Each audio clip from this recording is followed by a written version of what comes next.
Hello, welcome to my page, Prime Solutions with Chris. So here on this page, what we do is basically provide you with the resources, verifiable and authentic information you will need to make that this ultimate decision of studying in Canada, immigrating to Canada, and life in Canada generally. We hope that this page can be as resourceful as possible to help you, like I say, make that decision. So let's write on and see what we have for today. So guys, hello. In this video we'll be talking about a broad picture of what I consider to be those very important tips you need to know, or key points you need to know and consider when sending in your application. I have done some videos that went into details of every section, but in this particular video I'm gonna just be about actually outline things I want to talk about here, but I'm gonna just pick one point and elaborate it very well, just to help or guide you as you make your decision, or as you make up your mind when it comes to applying for graduate studies in Canada. Now, the first thing that you have to have in mind as one of the tips I'm talking about, I call it graduate tips, graduate studies application tips, is this: by all means possible, guys, apply early. If you want to get the admission, apply as much as possible. Apply early. Good planning is everything. Good planning. If you plan very well in advance, you will see yourself applying early for that admission. If you want to watch the video of what I've discussed about planning, I discussed my two stages of planning: first stage and of course part 2, which is the final stage of planning before you send your application. The videos are there on my page or my channel. You can review them yourself. Watch it from beginning to the end. You understand what I mean by planning, because you need to plan adequately well before you send your application. Planning doesn't just start now and you send your application tomorrow. It takes a lot of time, weeks, months of doing the right things before you get to that point of beginning your application online. So don't take it for granted, please. Applying early is very important, but don't apply early in a rush. You need to plan very well before applying early can be meaningful in any way. Because if you apply early and you send very, very weak application, you are most likely going to get rejected. So start early, start planning early, and then send in a strong application early enough, because we are not just looking at getting admission for graduate studies. Remember, also we are looking at potential funding opportunities as we make that decision to come to Canada as international students. Another thing you have to also start considering is how to choose your program. I mean, one of the ways you have to choose your program here is the right program for you is asking yourself the basic question, which I've talked about in some other videos, is what is my background? Talking about my background study in the first place. What was my undergraduate degree on? How long ago was it? What have I been doing ever since then? Does what I'm doing, my work experience, is it my work experience that is going to inform or help me make decision of what I'm going to study during my undergraduate program? Or is it my undergraduate degree? A lot of factors come to play when it comes to making that decision or choosing the right program for you. It's not just because there's a specific program you took during your undergraduate years, and you feel the necessity, by all means possible, to continue in that same direction. By all means, that is good, if only you have actually planned that very well right from your undergraduate years, and you have been from the time you graduated and the years that passed by, you'll be working in that same area. then it becomes really very good that you continue in that same direction. But if by any means that you graduated like 5 years ago, 6 years ago, and you have done virtually, your professional experience has taken you to a different field entirely.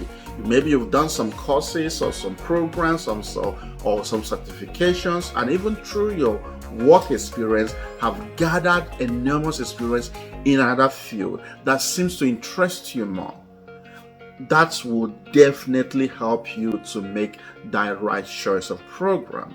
It's never really a must that you have to continue on the part of your first degree. I'll give my example. My first degree here, my first degree was history. My second degree was peace and conflict studies. My third degree was justice studies. Now the question is, maybe somehow you can all tie that to history. That's okay. And somehow my first degree project talked about conflict, and that's fine. But one thing that informed my decision very significantly when it comes to making that choice of graduate studies was my work. I worked for 3-4 years. I worked as a journalist, and during this period, I covered conflict. I was writing about conflict in sometimes communal conflict, sometimes a religious conflict, sometimes I'm looking at conflict on a broader scale, trying to understand what are the things that possibly causes conflict and what are the best strategies to bring about sustainable peace. That was basically what I was doing as a journalist. So that somehow informed my decision to undertake peace and conflict transformation during my first graduate studies. Now it's up to you to make that choice too. What do you want to do? Does your work experience, particularly if there's a years gap between your first degree and second degree, do you want to continue on the path of your first degree, or do you want to let your second degree help you make that choice?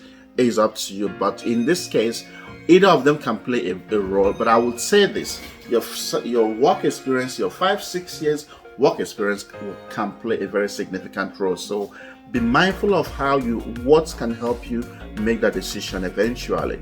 In as much as you still have to show through, of course, your GPA that you have your first degree. But remember, like I always say, it's not just about your GPA that matters. A lot of things are considered. That is why we have the application requirements, not requirements of GPA, requirements of so many things you need to submit that has to be evaluated before making a decision of be offered admission or not. Another thing you have to also consider, I would say this, is make sure you customize your application for the school of your choice. Sometimes we feel, we have this understanding that once we have prepared the letter of motivation, once we have prepared statement of purpose, once we have prepared research interest, we feel we can use that for every application we are sending, even if the programs are similar.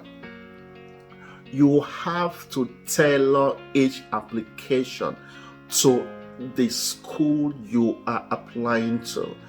Don't think because you have a strong application for this particular school that the next school you want to apply to, those are the write-up, the statement of purpose, the letter of motivation, and the research interest you wrote will be applicable in the second school you're applying to. Of course, most of the ideas you have in the write-ups you have is applicable to the other school, but you need to refine it properly, tailor it to the next school. That way what it's telling the evaluation committee is that yes, this application is specifically tailored to us, to this program, to this school, and not such a generic application that is sent to all schools to look at. Being able to tailor your application, customize your application to a specific program, to a specific school is important. So, and to understand to understand this, it means that you have to always be ready to review your letter of motivation or your statement of purpose, your research interest. You have to always be ready to review this. It will need maybe a little bit of changes here and there, but not total changes, except you choose, or maybe you're looking at you're wanting to look at another subject matter in another school. That's fine. That means it's a total change of ideas and eventually a new write-up. That is different entirely. Another thing we also have to understand is this, that when you are applying to a school, you have to be very proactive and be honest about it. Estimate your chances of success with that school. Let's not run away from the truth. Estimate your chances of success with that school. If the school says the minimum GPA we are looking for is 3.5, yes, it's 3.5 they're looking for. If you don't have 3.5, don't apply to that school. The good news is this: there are still some other schools that will not be very specific about the minimum GPA they're looking for. Those are the schools you'll be considering. There is always a reason why some schools choose to have some minimum standard. It doesn't necessarily translate to the fact that they are the best schools in Canada. No. It could mean because they are receiving thousands upon thousands of applications, and one of the ways they want to trim down the number of applications they are getting is to raise to put some minimum requirements, which of course will discourage some people from sending the application.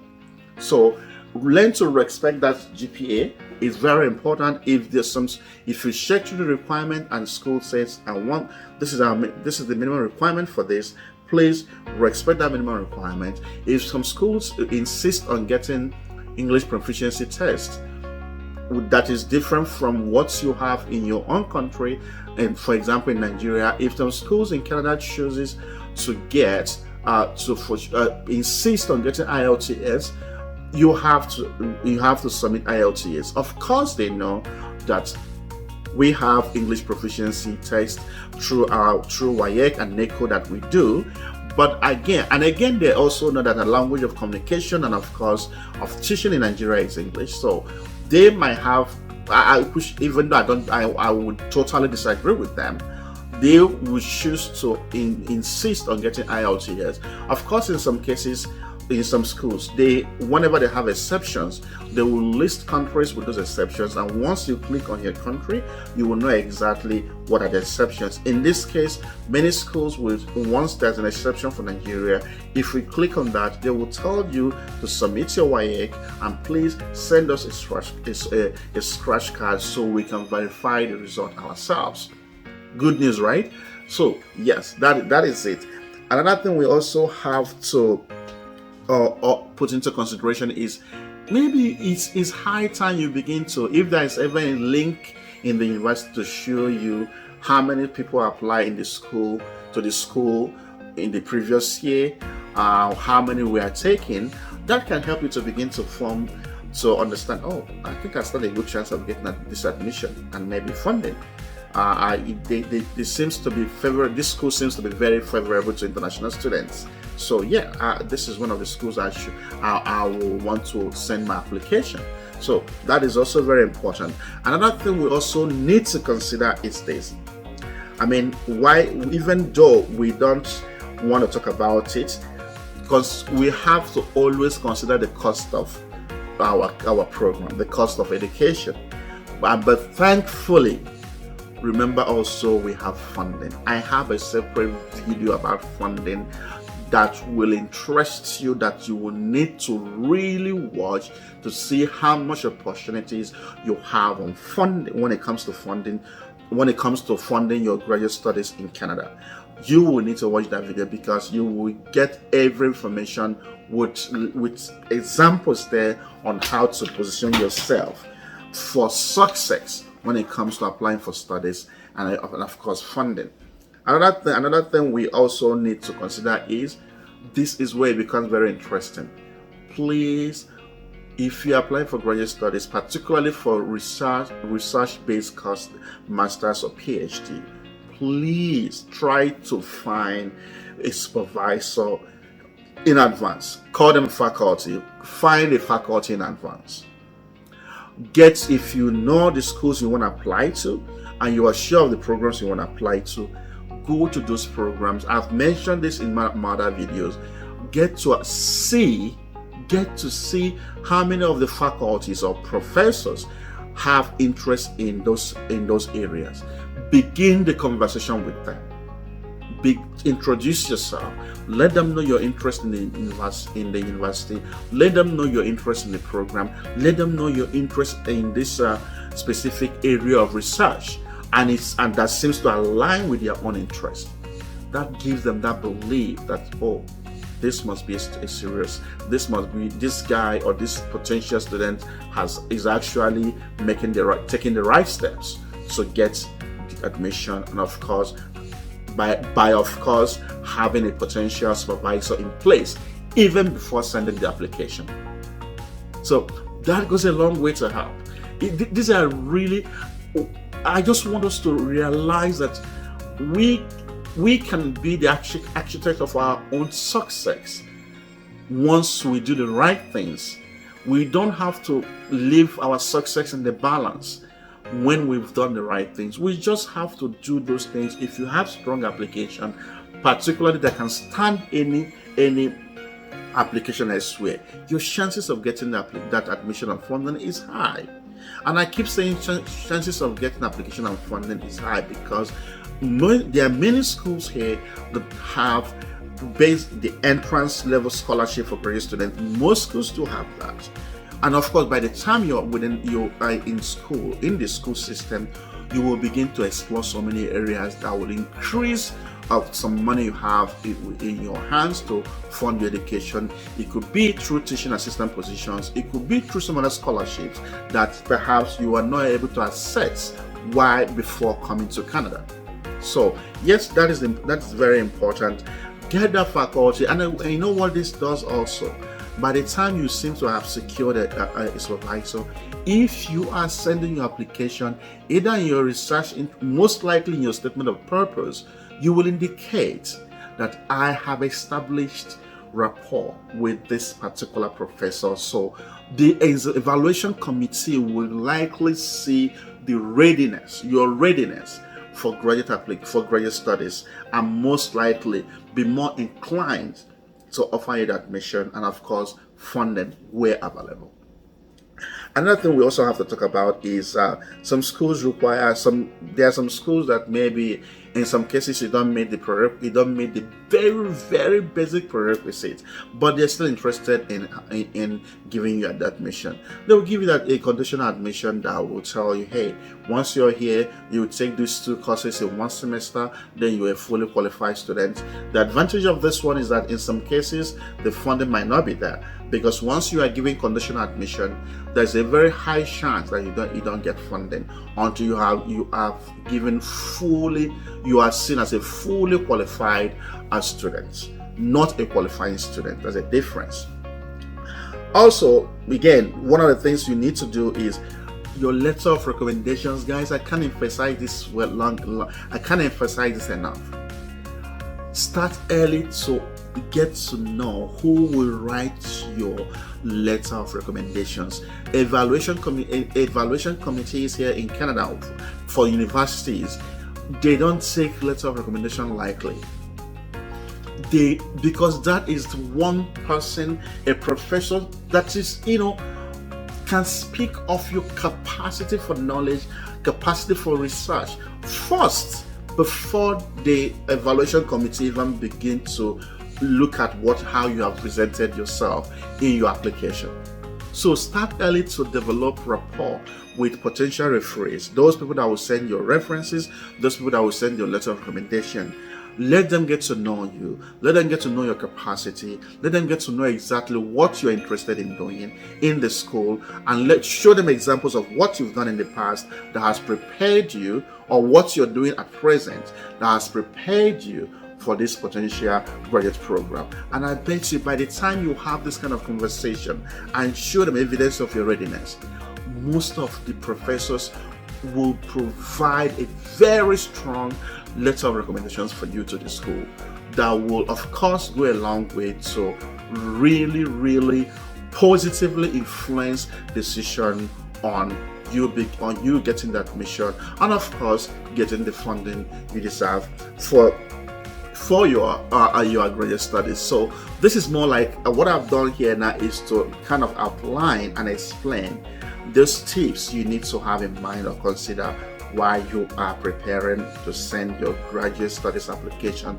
to Canada or to Canadian universities. So I hope the information will help you. If you need more information that I didn't provide, please drop your question in the comment section. I'll be there to answer your question, or send me an email, and of course I'll be there to provide you much more information you need that I might not have covered in this video.